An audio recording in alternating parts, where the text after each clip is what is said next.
Salam alaikum les amis, salam à tout le monde, salam à tous les Marocains du monde entier, à tous les amateurs du football, marhaba bikoum les amis. Les amis, le Maroc va bien. J'ai l'impression qu'un entraîneur comme Mourinho, il veut entraîner le Maroc ou quoi? À nous mettre Marabat en défense à 3, RN Nesri qui est en top forme, qui l'a vraiment configuré l'attaquant, on va dire même altruiste, voilà, la tête qu'il met, franchement, c'est pas mal. Et Nesri, voilà, que tu l'aimes ou tu l'aimes pas, ou t'apprécies pas vraiment, ah, t'es obligé de t'incliner en ce moment, ce qui fait au nombre de buts, le buzz qu'il a en Turquie. En arrivant au début, on a vu qu'on l'avait un petit peu enterré. C'est pour ça que la force du mental, tous ces jours-là. Donc voilà, et c'est ça qui est à Mazraoui aujourd'hui. En parlant de profils, de joueurs qui peuvent jouer plusieurs postes, aujourd'hui, on a besoin. Quand un Marabat il est en défense, quand un Mazraoui qui a joué tous les postes, tous ces joueurs-là, et ce joueur-là, l'entraîneur n'a pas le temps de travailler en sélection. C'est pour ça que merci à l'entraîneur de Manchester, Mourinho, tout ça, de faire du taf, de nous avancer et de voir ce que ça va donner. Après, en Rabat, on peut discuter, est-ce que milieu défensif, est-ce qu'il était bon ou pas? Moi, j'ai pas vraiment regardé ses matchs. Parce qu'au début, il était en forme. Là, je sais pas comment ça va se passer. Mais l'essentiel, ça va bien, on verra bien, les amis. Concernant Talbi, Shamseddine Talbi, le joueur qu'on dit qu'est-ce qu'il va prendre la sélection ou pas. Déjà, pour aujourd'hui avoir sa place, on le sait. Et aujourd'hui, entre la sélection de la Belgique et le Maroc, je suis désolé. De Bruyne, c'est plus le De Bruyne d'avant. Mais aujourd'hui, tu as des joueurs qui jouent au PSG, au Real Madrid. Brahim, tu as des joueurs, là, en choisissant la sélection marocaine, tu as des joueurs qui sont dans des grands clubs à Manchester United. Et ça, on l'avait pas. Et ça, c'est important, les amis. C'est important, c'est important. Donc, si toi, tu es encore là, bah, abonne-toi. Surtout, et like et commente si tu apprécies, par contre. Place à la vidéo. Donc voilà les amis. Les amis, la sélection. J'avais déjà dit dans d'autres vidéos concernant pour travailler un système, un sélectionneur en général n'a pas beaucoup de temps. Les rassemblements, on n'en a pas énormément. Donc pour travailler un système, tu as besoin de joueurs déjà, même au niveau de leur formation sportive, tout ça, ils sont déjà formés. Mais là aujourd'hui, quand tu as des joueurs comme Mazraoui, déjà, qui a joué un petit peu tous les postes, arrière droit, bref, il a tout fait milieu défensif. Aussi, il a tout fait. Et sans ça, c'est qu'il l'a bien fait quand même. Et sa valeur marchande a augmenté apparemment. Donc ça veut dire que le type, il est là, malgré la difficulté, malgré qu'à Manchester United n'est pas bon. Donc ça veut dire, Mazraoui, t'as un joueur que tu peux compter sur lui. Et ça, c'est important. T'as un profil comme Amrabat aujourd'hui qu'on avait joué en défense à 3.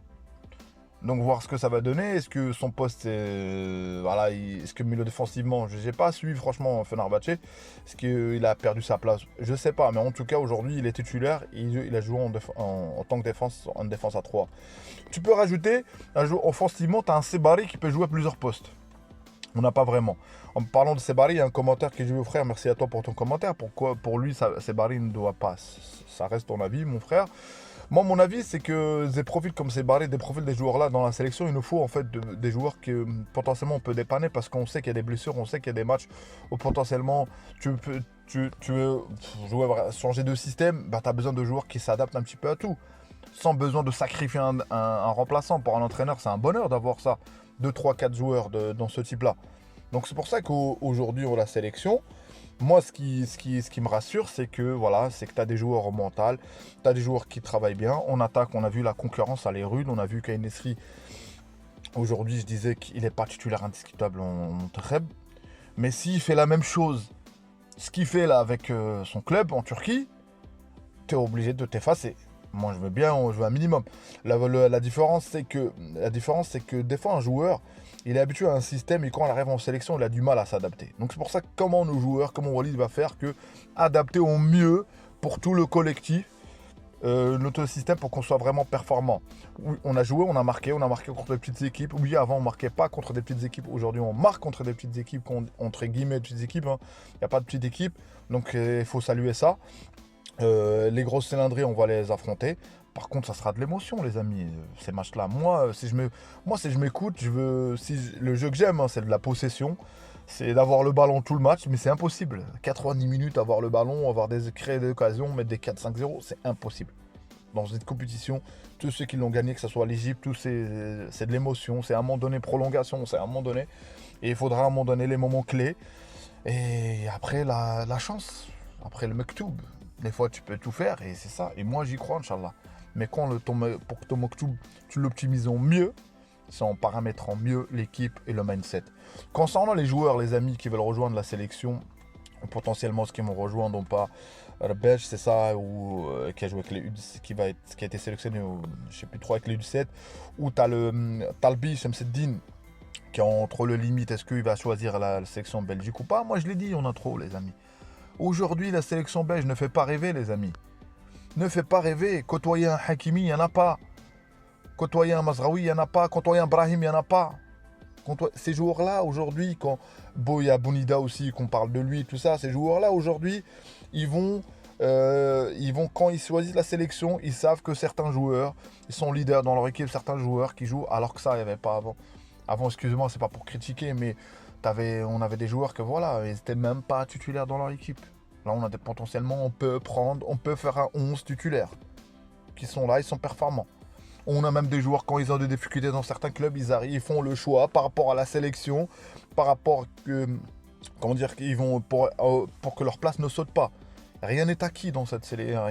Rien, on va dire, on ne peut pas bouger tout le monde. Mais personne, tout le monde, plus ou moins menacé et pas menacé. Pour qu'il reste titulaire, il faut qu'il performe en club. Mais ça, on ne l'avait pas avant. Par contre, il y a des joueurs, peut-être dans certains cas, notamment, voilà, il y en a qui peuvent dire Brahim n'est pas titulaire, il y en a qui peuvent dire, mais voilà, ça ne veut pas dire qu'il n'a pas sa place au Monterrey, il faut arrêter un peu. Donc, tu as des joueurs qui sont performants, tu as Ounahi son crédit, est-ce qu'il est fini ou pas? Tu as Amrabat, on sait qu'il est titulaire, mais est-ce que j'aimerais bien, que moi j'y crois encore, le Amrabat Prime, est-ce qu'on l'a eu en 2022, c'est fini, on ne pourra pas l'avoir encore une fois? J'aimerais bien que non, c'est pas ça. J'aimerais bien que Amrabat Prime, il y a encore un Amrabat qui va être là pour la CAN. Avant de penser à la Coupe du Monde 2026, c'est la CAN le projet, Inch'Allah, se concentrer, mettre tout là-dedans. Donc voilà, j'espère que Inch'Allah ça passera. Concernant, il y a une application qui va être mise en place, Yallah, ça fait plaisir. Et je pense que la CAN, c'est bien que le Maroc ait préparé la CAN et on voit que là, l'objectif, c'était vraiment, ce ne sera pas la même chose la Coupe du Monde. Mais une sorte, pas d'entraînement, mais ça reste une grande compétition continentale. Et ça nous aide à voir, il y aura peut-être des erreurs, mais en même temps, ça aide à vraiment peaufiner l'application.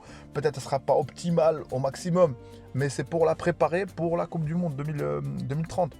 Et c'est ça qui fait plaisir. Et ça, il faut prendre les devants. Et ça qui fait plaisir et prendre les devants surtout. Il y a eu une loi qui va être mise en place concernant le légalisme. Tous ceux, les ultras, mais j'aime bien les ultras supporters, pas les ultras qui font tout n'importe quoi. Et ça, c'est important pour l'image, pour le pays. Il faut vraiment taper. Après, les rumeurs, les amis, j'ai vu un petit peu la rumeur sur apparemment le Maroc va abattre 3 millions de chiens ou j'en sais quoi d'autre. Et ça, c'est... Les amis, il ne faut même pas partager. Moi, je dis toujours, la rumeur, quand tu partages une fake news, tu lui donnes du buzz à fake news. Après, il y en a qui sont des... Il y en a qui sont des Marocains qui savent bien le faire, tout ça, vraiment démentir tout ça. Mais il faut arrêter de partager la source d'où ça vient, parce que je pense en même temps, ces gens-là, ils savent que c'est faux, ou ils veulent que vraiment ce qui leur importe, c'est vraiment d'être là dans l'actu. Que ça soit fake ou pas fake, lui dans l'actu, à la fin il se dira, moi j'ai partagé. Donc c'est pour ça qu'il ne faut pas partager les fake news, les amis. Il ne faut pas faire attention de ce qui se passe. Il faut regarder ce que nous, on doit faire. Il faut regarder ce qui nous fait avancer. Surtout par rapport à comment on prépare la CAN, par rapport à nos joueurs, les infos. C'est ça, c'est des bonnes infos, tout ça. Moi, les amis, partager ça et pleurer, ça ne change rien. Les amis, laisse-leur avec leurs fake news. Laisse-leur dire, nous, on prépare la CAN, Inch'Allah. On prépare la Coupe du Monde, Inch'Allah. Et pour ça qu'on met tout en place. Le pays met tout en place. Et oui, tout n'est pas parfait. Mais c'est à nous d'être dans les statistiques de ceux qui réussissent. C'est à nous d'être là-dedans. C'est pas les statistiques qui vont venir te chercher. Donc voilà, c'est ce que je me dis tous les jours, les amis. Donc barakallahu fikoum pour la force, barakallahu fikoum pour le soutien. Merci à vous pour la force, les amis. Je vous dis que je suis motivé, les amis, Inch'Allah, de faire des lives aussi et de préparer quelque chose pour la chaîne. Je suis en train de réfléchir, c'est important parce que c'est des choix. Et de faire, et de voir, je sais qu'en live, il y aura peut-être potentiellement beaucoup plus de monde. Mais en tout cas, l'essentiel, c'est que ça fait plaisir. J'ai déjà 2000 et quelques abonnés et ça fait plaisir. Barakallahu fikoum pour le soutien. Dima 212, Dima Maghrib de Tanja Al Gouira. Ciao, ciao les amis, à une prochaine vidéo. Dima Maghrib.